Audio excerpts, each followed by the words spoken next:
Par leur beauté, les ciels du Perche mettent en scène les paysages vallonnés et les forêts centenaires de ce comté mystérieux. Longtemps laissé pour compte, le petit village de la Perrière en Basse-Normandie est en train de retrouver ses lettres de noblesse grâce à un trio d'amis passionnés d'art et de bonne chère. Julien, Jean-Noël et Laurent nous font découvrir la Maison d'Orbet, une brocante salon de thé où tout s'achète, de la confiture au fauteuil sur lequel vous dégustez votre foie gras maison. Un concept qui fait des émules et attire les voyageurs de la France entière. J'ai découvert le Perche un petit peu par hasard, alors que je cherchais à m'éloigner un petit peu de Paris pour y trouver un peu de calme. L'élément déclencheur a été davantage le village que la maison elle-même. Un village détruit par les Anglais à la fin de la guerre de 100 ans, brûlé, et des maisons qui ont été reconstruites avec les ruines des anciennes fortifications par le clergé. Il y a une très forte implantation de l'architecture religieuse. Cette maison avait des traces d'un passé plus glorieux. Et nous avons découvert par la suite qu'avant d'avoir été une boucherie, elle avait été une importante fabrique de filets. Le filet, c'est une dentelle locale, très en vogue dans les années folles. Le couturier Paul Poiret venait à la Perrière commander aux filetières ses robes Charleston.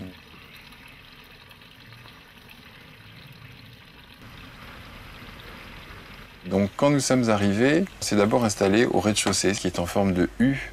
Mon compagnon a ouvert un magasin de brocante dans un premier temps, dans cette partie du rez-de-chaussée. Là, nous sommes montés dans les étages. Nous avons ensuite été rejoints par un troisième ami qui s'appelle Laurent et qui, lui, a des compétences culinaires qu'aucun de nous n'avait et qui a eu l'idée d'adjoindre un salon de thé qui est d'ailleurs aujourd'hui devenu un restaurant.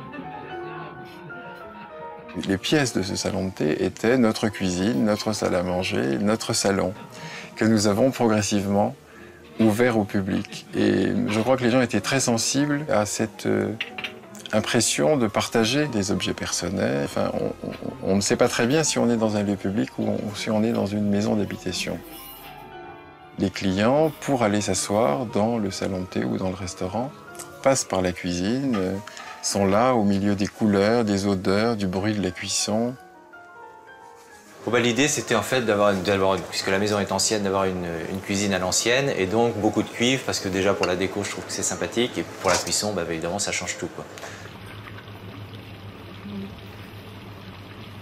Les gens passent dans la cuisine, donc ils chinent un peu dans la brocante, ils vont s'installer pour manger, ils peuvent au milieu du repas repartir pour chiner en même temps. Et puis un échange avec les gens, qui est un vrai échange qui n'a rien à voir avec dans une cuisine fermée où tu ne vois pas les gens, quoi. L'idée, c'est l'échange, c'est le dialogue, c'est voilà, le partage en fait. Mais là, on commence à sentir un peu le caramel et la bonne odeur des pommes, quoi, qui dort. Alors quand on la loupe, on sent un petit goût de brûlé et là on se dit trop tard. Tout au nez. Cette maison est suffisamment grande pour que son rez-de-chaussée donc soit ouvert au public, mais aussi que dans les étages, chacun de nous trois ait pu se constituer un appartement qui lui ressemble, qui est le reflet de son caractère. Le mien, naturellement, est le plus caché, celui qu'on ne voit pas, qui est tourné vers le jardin et dans lequel je peux ne rien savoir de ce qui se passe dans la partie publique sans être dérangé dans mon travail d'écriture. Jean-Noël, lui, a une très grande ouverture sur le monde et là, le décor, l'aménagement reflète aussi son goût pour l'éclectisme, l'art ethnique, etc. Laurent, lui, s'est installé dans la partie qui était en fait le grenier. Il occupe le dernier étage et il a lui aussi un univers tout à fait particulier, beaucoup plus empreint d'art religieux.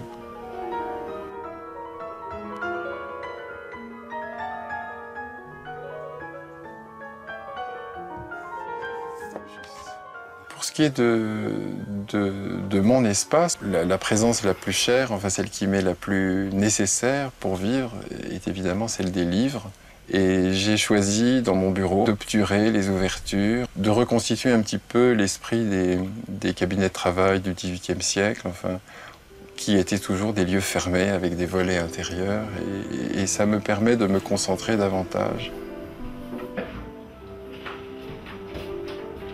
Dans l'espace de Jean Noël, il y a vraiment des choses qui témoignent de toutes les cultures et de toutes les formes d'expression artistiques, africaines, orientales. Il y a aussi les choses qu'il crée lui-même, puisqu'il est à la fois peintre, photographe, vidéaste, etc. Donc il y a des travaux en cours, un peu de sculpture, un peu de peinture. Dans la maison voisine, il a maintenant ouvert un espace galerie dans lequel il peut montrer le travail d'artistes dont un assez grand nombre d'entre eux se sont maintenant installés dans cette région. Tout ce qui est là, c'est des choses que j'aime. Et donc je me sens bien parce que je me sens en adéquation avec moi-même. Ce qui n'est pas toujours le cas dans une boutique où on est des fois obligé de faire des concessions par rapport à ce que les gens cherchent, ont envie d'acheter, avec la mode, ce qui se vend et tout ça.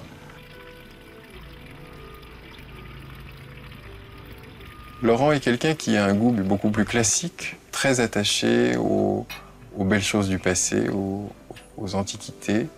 Au pied de ce lit à baldaquin incroyable qu'il s'est choisi, il y a une boule qui est une ancienne enseigne de pharmacie. Elle est remplie d'une huile. Quand le soleil se couche, notamment, les raies de lumière traversent cette boule. Enfin, c'est un endroit assez magique.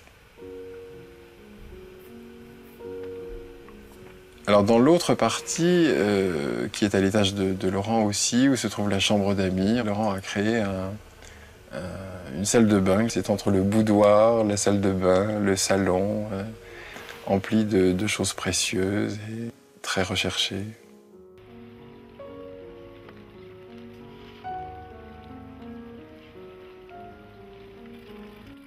C'est une région étonnamment authentique à cette distance de Paris.